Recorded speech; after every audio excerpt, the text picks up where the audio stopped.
Hai Abu Nawas, seru Khalifah Harun al-Rashid. Sekarang juga kamu harus dapat mempersembahkan kepadaku seekor harimau berjenggot. Jika gagal, aku bunuh kau. Kata-kata itu merupakan perintah Sultan yang diucapkan dengan penuh tegas dan kegeraman. Dari bentuk mulutnya ketika mengucapkan kalimat itu jelas betapa Sultan menaruh dendam kesumat kepada Abu Nawas yang telah berkali-kali mempermainkan dirinya dengan cara-cara yang sangat kurang ajar. Perintah itu merupakan cara Baginda untuk dapat membunuh Abu Nawas. Ya Tuanku Syah Alam, jawab Abu Nawas, semua perintah paduka akan hamba laksanakan, namun untuk yang satu ini hamba mohon waktu 8 hari. Baik, kata Baginda. Al-Kisah, pulanglah Abu Nawas ke rumah.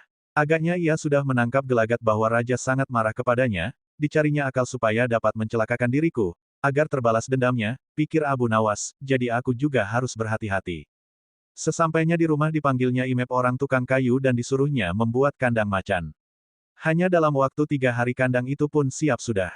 Kepada istrinya ia berpesan agar menjamu orang yang berjenggot yang datang ke rumah. Apabila Adinda dengar Kakanda mengetuk pintu kelak, suruh dia masuk ke dalam kandang itu, kata Abu Nawas sambil menunjuk kandang tersebut.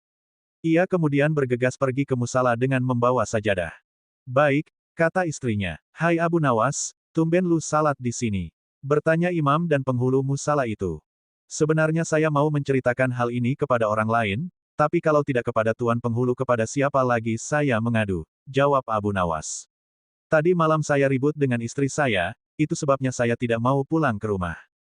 Pucuk dicinta, ulam tiba, pikir penghulu itu. Kubiarkan Abu Nawas tidur di sini dan aku pergi ke rumah Abu Nawas menemui istrinya, sudah lama aku menaruh hati kepada perempuan cantik itu. Hai Abu Nawas, kata si penghulu, bolehkah aku menyelesaikan perselisihan dengan istrimu itu? Silakan, jawab Abu Nawas. Hamba sangat berterima kasih atas kebaikan hati tuan. Maka pergilah penghulu ke rumah Abu Nawas dengan hati berbunga-bunga, dan dengan wajah berseri-seri diketuknya pintu rumah Abu Nawas.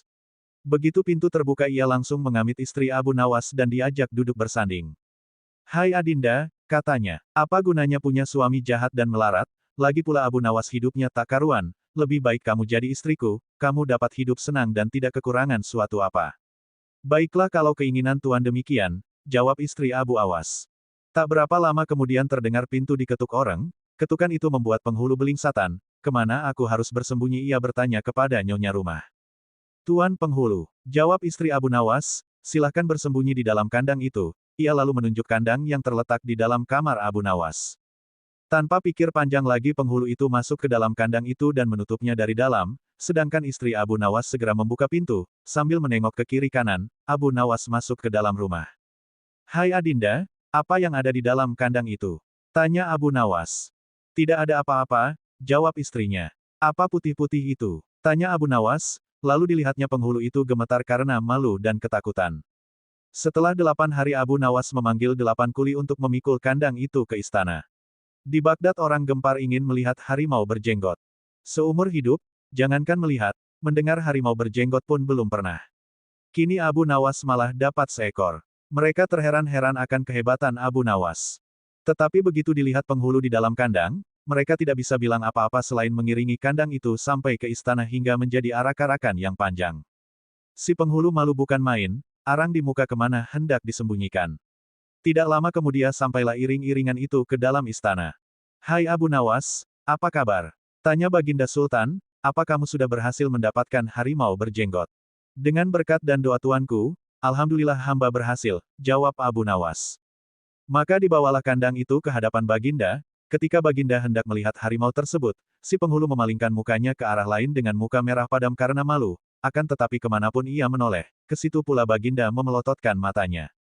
Tiba-tiba Baginda menggeleng-gelengkan kepala dengan takjub, sebab menurut penglihatan beliau yang ada di dalam kandang itu adalah penghulu musala. Abu Nawas buru-buru menimpali, ya tuanku, itulah harimau berjenggot. Tapi Baginda tidak cepat tanggap, beliau termenung sesaat, kenapa penghulu dikatakan harimau berjenggot, tiba-tiba Baginda bergoyang ke kiri dan ke kanan seperti orang berdoa. Oh penghulu. Ya tuanku Syah Alam, kata Abu Nawas, perlukah hamba memberitahukan kenapa hamba dapat menangkap harimau berjenggot ini di rumah hamba sendiri? Ya, ujar Baginda sambil menoleh ke kandang itu dengan mata berapi-api, ya aku maklum sudah. Bukan main murka Baginda kepada penghulu itu, sebab ia yang semestinya menegakkan hukum, ia pula yang melanggarnya, ia telah berkhianat. Baginda segera memerintahkan punggawa mengeluarkan penghulu dari kandang dan diarak keliling pasar setelah sebelumnya dicukur segi empat, agar diketahui oleh seluruh rakyat betapa aibnya orang yang berkhianat.